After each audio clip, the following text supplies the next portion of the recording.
हंसस पड़ फांसी माँ देखवे भारतवासी विदाई दे माँ फिर आसी। अर्थात हंसते हंसते पड़ेंगे फांसी, माँ देखेंगे ये भारतवासी, अब विदाई दे माँ फिर आएंगे।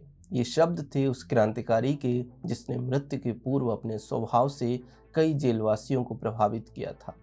ये उस परिवार से आते थे जहाँ क्रांति जीवन का पर्याय था।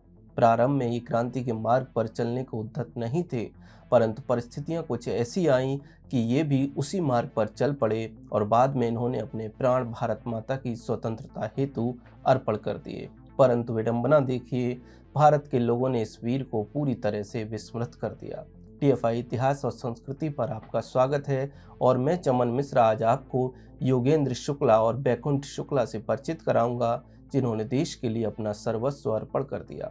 1923 असहयोग आंदोलन को भंग हुए 1 वर्ष हो चुका था और इसी बीच कई युवा इस पसोपेश में थे कि आगे क्या करें।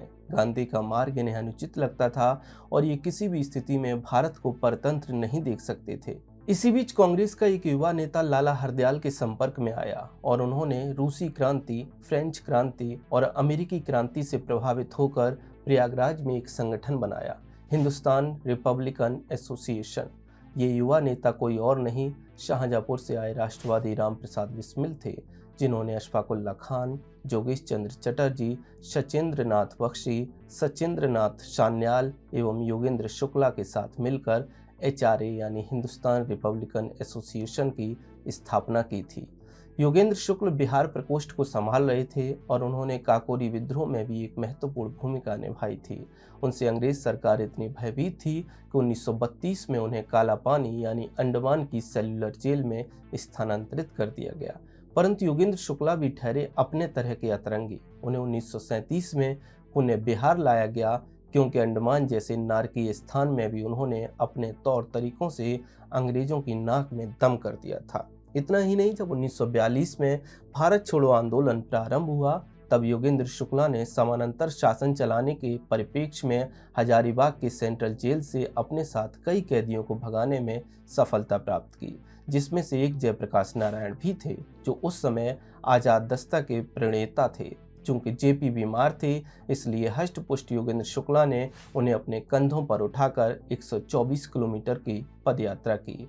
परंतु ऐसे धाकड़ क्रांतिकारी के भतीजे सत्याग्रही क्यों बने, इसके बारे में कम ही लोग जानते हैं। परंतु इतना तो स्पष्ट था कि बैकुंठ शुक्ला कोई छोटे मोटे क्रांतिकारी नहीं थे। बैकुंठ शुक्ला का जन्म 15 मई 1907 को जलालपुर गांव में हुआ था, जो वर्तमान बिहार के मुजफ्फरपुर जिले में स्थित है। रोचक बात यह है कि जिस दिन ये जन्मे, उसी दिन अविभाजित पंजाब के लुधियाना नगर में सुखदेव थापर का भी जन्म हुआ, जो भारत के सबसे प्रभावशाली क्रांतिकारियों में से एक थे। अपनी प्रारंभिक शिक्षा अपने गांव से पूर्ण कर उन्होंने गांव मथुरापुर में एक निम्न प्राथमिक विद्यालय में शिक्षक का कार्यभार संभाला। उन्होंने 1930 के सविनय अवज्ञा आंदोलन में बढ़ चढ़कर भाग लिया, जिसके लिए उन्हें पटना कैंप जेल में सजा भुगतनी पड़ी। परंतु बैकुंठ ठहरे योगेंद्र शुक्ला के भतीजे इतनी सरलता से न मानने वाले थे। उनकी पत्नी राधिका देवी भी बराबर की धाकड़ थी। 1931 में गांधी इरविन समझौते के अंतर्गत जब बैकुंठ रिहा हुए, तो उन्होंने 1931 में मुजफ्फरपुर के ऐतिहासिक तिलक मैदान में पत्नी राधिका के साथ झंडा फहराया। राधिका देवी तो बच निकली, पर बैकुंठ पकड़ लिए गए। बाद में 1932 में पत्नी भी पकड़ ली गई। इस समय देश विद्रोह की ज्वाला में धधक रहा था, क्योंकि धूर्तता से ब्रिटिश साम्राज्यवादियों ने लाहौर सेंट्रल जेल में भगत सिंह, सुखदेव थापर एवं शिवराम हरि राजगुरु को फांसी पर लटका दिया। इसमें 4 लोगों ने महत्वपूर्ण भूमिका निभाई, जो दुर्भाग्यवश HSRA के सदस्य भी थे। जय गोपाल, फणेंद्र नाथ घोष, हंसराज बोहरा एवं मनमोहन बनर्जी। फणेंद्र नाथ घोष यूं तो बंगाली थे, परंतु उस समय बिहार में निवास करते थे और अन्य सरकारी गवाहों की भांति उन्हें भी खूब सम्मानित किया गया। ये सम्मान देश एवं HSRA की आंखों में शूल की भांति चुभ रहा था। 1932 के उत्तरार्ध में देश के अन्य क्रांतिकारियों ने यह संदेश भेजकर पूछा कि इस कलंक को धोगे या ढोगे। यह कथन बड़ा गूढ़ था। इसे लेकर सशस्त्र क्रांतिकारी पार्टी सोशलिस्ट रिपब्लिकन आर्मी की एक बैठक हुई। इसमें सभी एकमत होकर फणेंद्र नाथ घोष का वध करने के लिए एकमत हुए और बैकुंठ शुक्ला एवं चंद्रमा सिंह को यह कार्यभार सौंपा गया। शीघ्र ही दोनों को पता चला कि वह बेतिया में ही रहता है। फिर क्या था, नवंबर 1932 में दोनों साइकिल से फणेंद्र नाथ घोष के ठिकाने पर पहुंचे, जहां वह अपने मित्र गणेश प्रसाद गुप्त से बात कर रहा था। बैकुंठ ने अपने बंदूक की अधिकांश गोलियां फणेंद्र नाथ पर उतार दी और जब गणेश ने बैकुंठ को पकड़ने का प्रयास किया तो उस पर भी प्रहार किए।